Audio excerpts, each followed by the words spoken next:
Yes team, welcome back to the YouTube channel. Hope you are well, and I know what you are thinking up here. Even famous YouTubers have to do their washing. I know it is a fact of life, I'm afraid, but hope you're having a good day. Today's video is about muscle building. Do you want to get more out of your training, stop winging your gym sessions and build some muscle in less time? You're going to want to watch today's video. We're going through 10 muscle building mistakes that a lot of people make, and I know I made this mistake when I was younger as well and I started out. So these are tips that I've made mistakes in the past on, and I'm here to help you improve your training going forward. If you are new to the channel, a reminder to drop the video a like. Well, do that anyway, even if you are a regular, drop the video a like as well. But if you are new around here, make sure to subscribe to the channel. I really appreciate the support and it helps the channel grow. Let's roll the intro, get into these tips and get some gains.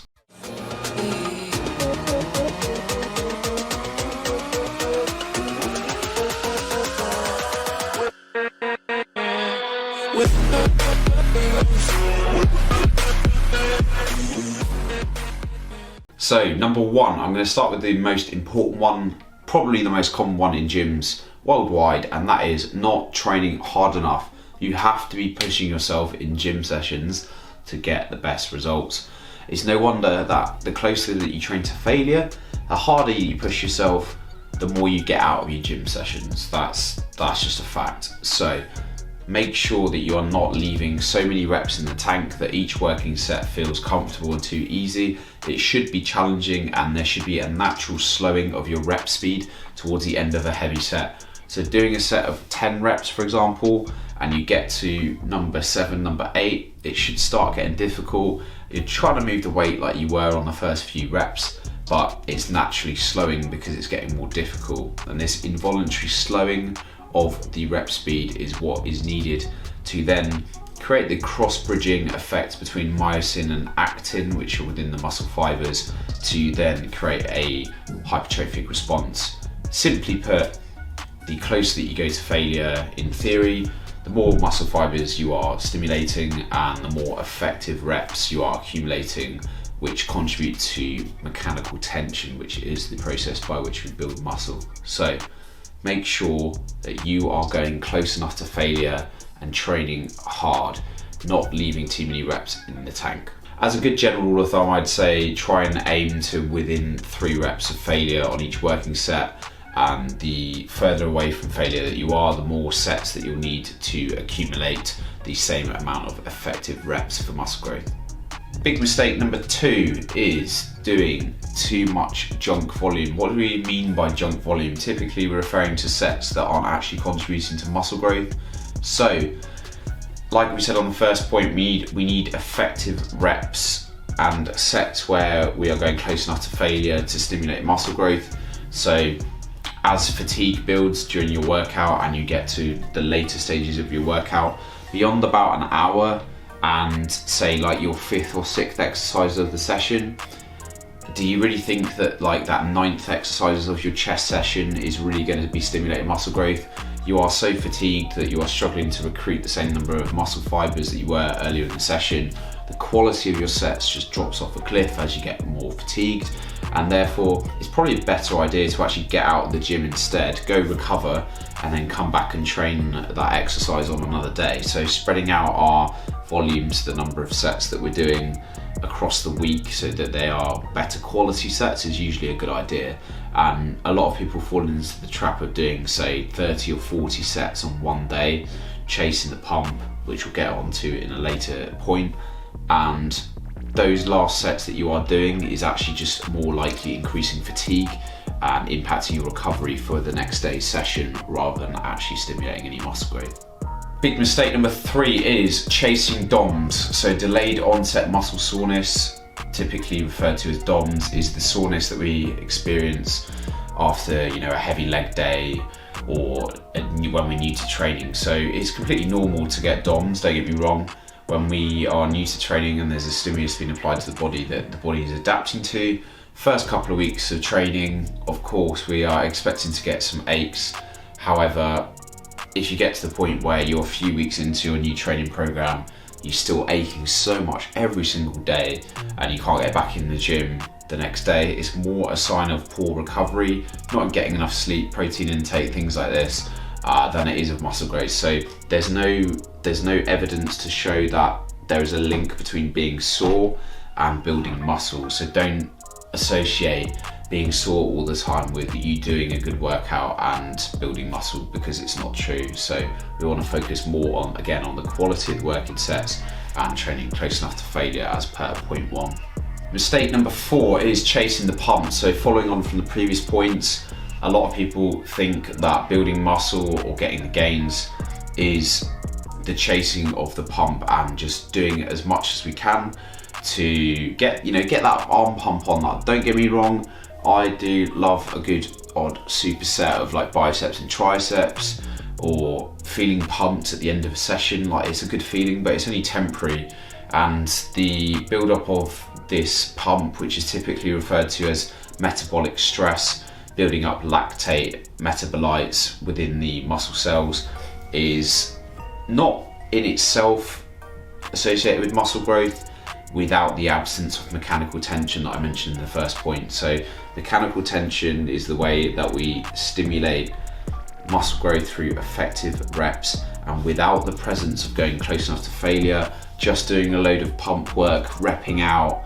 until we feel pumped, is not actually going to be that effective, and you are probably just increasing fatigue more than anything else. So now it has its place to do a bit of pump work for fun, obviously, because training should be fun, but don't just go in every session chasing feeling pumped, because again, that on its own is not necessarily going to get you the gains that you are looking for. Mistake number 5 is supersetting every exercise, and a lot of these points are linked but are so common in the gym. And the thing is, the way that you need to view a superset, which is where you perform one exercise back to back with another, it's not inherently better for muscle growth by doing this. It's more a time management strategy. So the way that you should always think about supersets is, do I need to do supersets? Am I short on time? Is there a way that I can be efficient with my training to get in the most amount of good quality work? So let's say you are doing an upper body day and you're short on time, and you've got the incline bench set up, and you've got an incline dumbbell press followed by a dumbbell row. Now you're set up on the same bit of kit that you're about to use for both exercises, using dumbbells and the bench, and it could be a time efficient way to get more good quality work in by pairing those agonist and antagonist muscle groups, so chest and back, essentially pairing those off against each other and performing back to back and then resting.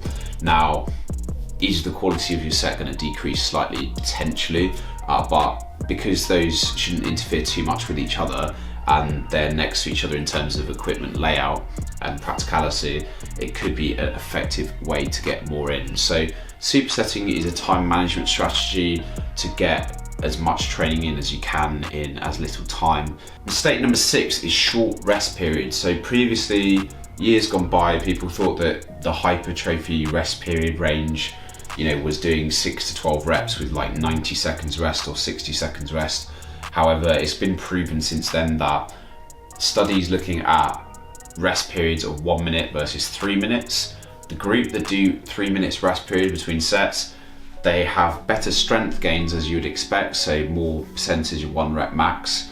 However, you also get more gains, so there's more hypertrophy associated with resting 3 minutes between sets than resting between 1 minute between sets. And that kind of makes sense when you think about it, because the more rest you get, the more well recovered you are to hit it hard again in the next set, and the better your recovery is going to be. So, to make sure that you are resting properly between sets. I would say a minimum of 2 minutes, and aim more towards 2 to 3 minutes, especially on your big movements that are pretty taxing. So make sure that you are not neglecting your rest periods, because it will improve recovery and performance in your sets. Number 7, I nearly put 8 fingers up there, but we'll carry on.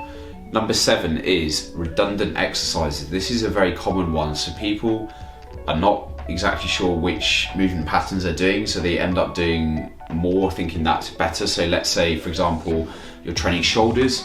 You don't need a full day of shoulders where you're doing a overhead press with a barbell, then you're doing a dumbbell shoulder press, then you're doing some front raises, and then you're doing another, like a shoulder press machine. All of it's the same movement pattern essentially, with pressing and a front raise. You're all targeting the front of the shoulder, which is the anterior deltoid.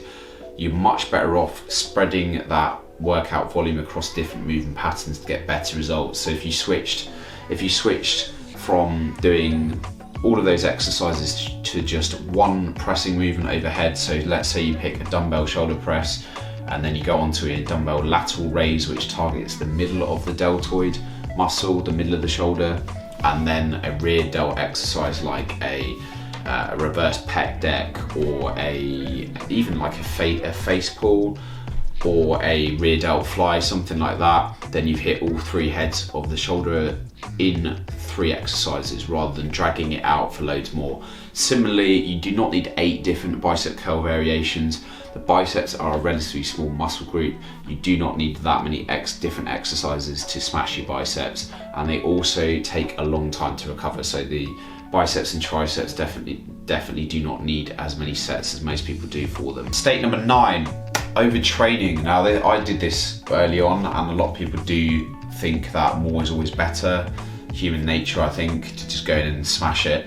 However, if you're new to training or you've had a break, the worst thing that you can do is go and do 6 or 7 days of weights in a row, because you're not giving yourself a chance to recover, and your body cannot recover to actually build the muscle and progress the lifts. Your lifts will just stall, your body will be aching all the time, and this leads on to the exacerbated DOMs that we talked about in point number 2. So always give yourself 2 rest days per week, and if you are going to try and train 6 days a week on like a push-pull leg split, it always makes sense to do push-pull legs, rest, push-pull legs, and give yourself that rest day on the 4th day. Doing 6 days straight is going to be very difficult to most people to recover from. You have to have your recovery, your sleep, your nutrition on point, and for most people who want to have a life as well, social life and things like that, it's very difficult to be 100% on point with your recovery. So most people will be better off doing 3, 4, 5 workouts a week, and giving yourself like a rest day every 4th day, say, for example. So don't overtrain and be in the gym every single day doing weights.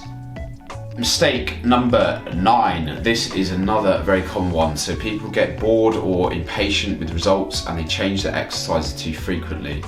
If you start on week 1 with a barbell bench press flat, let's say, and then week 2 you're like, I want to confuse the muscle and do a dumbbell press instead. You have no way to measure like for like, so the weights that you are tracking and lifting on a barbell bench press is going to be different to what you can do on dumbbells. And similarly, switching from an overhead press with a barbell to dumbbells is a different skill pattern. Yes, it's a similar movement, but you need to be tracking consistent exercises for, I would say, a minimum of 8 to 12 weeks before you start subbing out exercises, because if you have no consistency in the exercises that you are doing, how are you going to measure progression? It's like, imagine doing a HIIT workout, right? And you do 20 burpees last week. Where are you going to progress from like this week? Suddenly you're doing mountain climbers, and then you're doing, 25 burpees. Like it's very hard to track progression in the same way, because you're just changing the exercises every week. And so the same applies to your resistance training. You wouldn't go and change the bicep curl that you're doing every single week, because then you don't know what you lifted last week. And the way to progress over time and to build muscle is progressive overload. Once you have the training intensity established as per point 1, mechanical tension, then it's progressive overload over time, which means increasing the weight that you are using for the same number of reps, or doing more reps on the same weight that you were lifting before. Point number 10, big mistake here, is not tracking your lifts. Most people cannot remember what they had for breakfast last week, and you are trying to tell me that you are able to remember what you were benching 6 weeks ago without writing anything down. I don't believe you. I'm afraid. I'm sorry, I don't believe you, and I think you're kidding yourself. There's no way that you can retain all that information in your head to track progression. You need to be recording it, either looking at an app called Rep Count, which is free and really good, notes in your phone, logbook, writing down on paper, whatever it is, Google Sheets, Do some form of tracking your lifts so that you can keep yourself accountable. Come in the next week and beat the number of reps that you got last week, or increase the weight that you did last week.